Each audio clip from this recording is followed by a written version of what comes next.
Gracias, presidente. ¿Qué medidas está llevando a cabo su consejería para atajar la brecha salarial entre mujeres y hombres? Bien, bueno, como sabe, lógicamente, y como estaremos de acuerdo, el pago por igual salario por el mismo trabajo, sin discriminación por sexo, ya se estableció en el Estatuto de los Trabajadores, 1980. En el 1994, con la Ley 11/94, se establece la obligación de pago igual salario por parte igual valor y en el 2002 se aprobó la regulación actual que incluye además el pago por todas las remuneraciones salariales y extrasalariales. Sin embargo, como es obvio, ¿no?, la simple modificación del artículo 28 del Estatuto de los Trabajadores ha sido insuficiente, pues la brecha salarial en España es aún muy elevada, una de las más elevadas de la Unión Europea. La Ley de Igualdad de 2007, del 3/2007, supuso un tímido avance en la introducción de recomendaciones a la negociación colectiva a través de la inclusión de medidas específicas en los convenios colectivos y en los planes de igualdad dirigidas a eliminar las diferencias de retribución entre mujeres y hombres, pero la negociación colectiva por sí sola pues es evidente que tampoco ha servido para arreglar esta situación. Desde el Gobierno del Principado de Asturias se han puesto en marcha medidas que complementan la Ley del Principado de Asturias 2/2011 de 11 de marzo para igualdad de mujeres y hombres y la erradicación de la violencia de género, como la estrategia asturiana contra la brecha salarial, que supondrá un avance, esperemos, para ir atajando esta realidad. Lo que le tengo que decir en relación con ya acciones concretas del Gobierno de Asturias es que para nosotros esta es una política que tiene que ser transversal, que no afecta exclusivamente a esta consejería y, por lo tanto, no la impulsa directamente esta consejería, sino la Consejería de Presidencia. Como es, yo creo que como usted sabe o debería haber sabido, la política de lucha contra la brecha salarial, precisamente por su carácter transversal, no está en la Consejería de Economía, sino en la Consejería de Presidencia, que han sido los encargados de impulsar, como le digo, la estrategia asturiana contra la brecha salarial, que usted conocerá y que recoge las medidas concretas o las actuaciones concretas en las que seguramente en la réplica le podremos comentar algún ejemplo. Gracias, señor consejero. Señora Gil, tiene la palabra. Gracias, presidente. La punta del iceberg de la discriminación de las mujeres es la violencia, que en el caso más extremo llega al asesinato. Solo en el día de ayer tuvimos que lamentar 5 asesinatos de mujeres. Y a eso solo se llega en una sociedad donde la discriminación opera en todos los frentes. Hoy hablamos de uno muy concreto, el laboral y, por tanto, económico, íntimamente relacionado con la autonomía personal. Ayer se celebraba en toda Europa el Día de la Igualdad Salarial y, según datos publicados por la Secretaría de la Mujer de Comisiones Obreras, la brecha salarial en Asturias es la más acentuada del país, con una diferencia del 37% entre lo que cobran en su conjunto los trabajadores respecto de las trabajadoras. En España hemos conocido otras cifras, ahora mismo hablamos de una diferencia del 23,8%. Pero no hace falta acudir a las cifras. Quienes conocemos la realidad laboral fuera de estas paredes sabemos que esta situación es extremadamente preocupante en Asturias y dice mucho de nuestro mercado laboral, que continúa penalizando a las mujeres y situándonos como una fuerza de trabajo de segunda.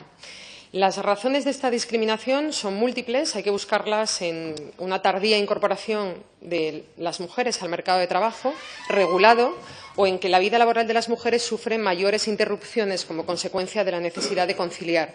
Es decir, que las tareas de cuidado sean asumidas mayoritariamente por nosotras y estén muy lejos de ser compartidas por todos y haber logrado su socialización a través de una red pública de apoyo. Las causas más directas, sin embargo, se encuentran principalmente en los bajos salarios asignados a los sectores más feminizados, lo que pone de manifiesto que los trabajos atribuidos a los roles de género femeninos aún se consideran de menor valor. La precariedad y las jornadas parciales, normalmente impuestas a las trabajadoras, también tienen mucho que ver en la existencia de esta enorme diferencia salarial. Hablamos de un problema estructural de nuestro mercado laboral que trata a las mujeres como trabajadoras de segunda, insisto, y de salario complementario. En este sentido, las medidas adoptadas por el PP y por el PSOE desde el comienzo de la crisis han empeorado las condiciones laborales, la conciliación y, por tanto, empeorado la salud física y mental. Se trabaja más horas, con menos salario, con más riesgo y facilidad de despido, lo que aumenta la incertidumbre e inseguridad en el trabajo con contratos temporales, un 90%, y esto se ceba especialmente con las mujeres. La estrategia asturiana contra la brecha salarial que usted mencionaba incluye algunas actuaciones que ya existían y, en todo caso, creemos que las que se proponen quedan limitadas al ámbito institucional y de las administraciones públicas, y también de carácter formativo. Creemos que realmente no hay ninguna estrategia novedosa o que tenga importancia, calado, en la posibilidad de cambio del mercado laboral. Y su propuesta de ventanilla contra la brecha salarial y por la igualdad efectiva en el trabajo creemos que es un punto pasivo de recogida de quejas. Y ustedes hablaban también de un espacio de colaboración. Nosotros decimos que más bien un intercambio de impresiones entre la Inspección de Trabajo y Seguridad Social, que depende de usted, y la Dirección General del Instituto Asturiano de la Mujer. Creemos que es urgente abordar la diferencia salarial que nos discrimina, y para ello son necesarias políticas y estrategias con efectos reales en el mercado de trabajo. La voluntariedad no funciona y el tiempo por sí solo tampoco. Hoy la pobreza es femenina y lo es como consecuencia de la precarización laboral en los sectores más feminizados. Recuerdo la hostelería o los servicios. La brecha salarial, la segregación vertical y la segregación horizontal son factores de desigualdad que deberían estar presentes en toda negociación colectiva, muy debilitada, como usted sabe, tras la reforma laboral de 2012. Es necesario incorporar en la cultura empresarial de nuestro país el establecimiento de diagnósticos y planes de igualdad para las empresas. Eso requiere también que las administraciones sean ejemplares. Y no solo hay que asegurar la existencia de planes de igualdad, sino que no se trata de papel mojado y que no es un documento que se hace una sola vez, sino que debería ser revisado anualmente. Es necesario también establecer permisos de paternidad y maternidad iguales, intransferibles y pagados al 100%.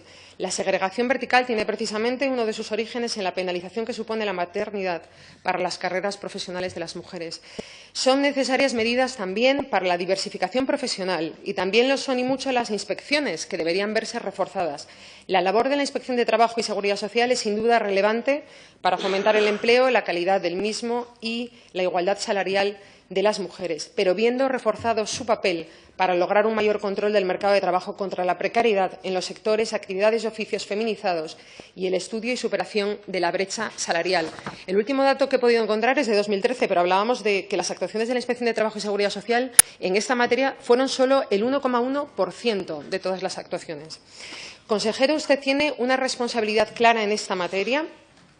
Esta misma mañana se celebraba el juicio a Raquel Agüeros, la trabajadora del Hotel Reconquista, presidenta de su comité de empresa, despedida tras denunciar en una rueda de prensa la situación de la empresa. Fue acosada laboralmente y sancionada.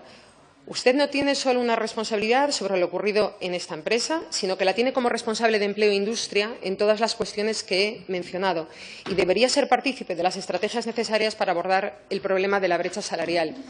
Ustedes mantienen una concepción en el Partido Socialista en la que la lucha contra la desigualdad no es una lucha transversal, por mucho que lo haya mencionado en este momento. Tal parece un jarrón chino que no se pueda mover. Cuando ustedes coquetean con los símbolos más rancios de una patronal masculinizada, contribuyen a esto también. La brecha salarial no se combate con una ventanilla única, sino con un consejero de Empleo e Industria que se ponga de su lado.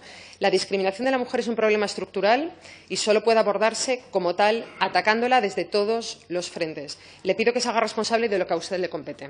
Gracias.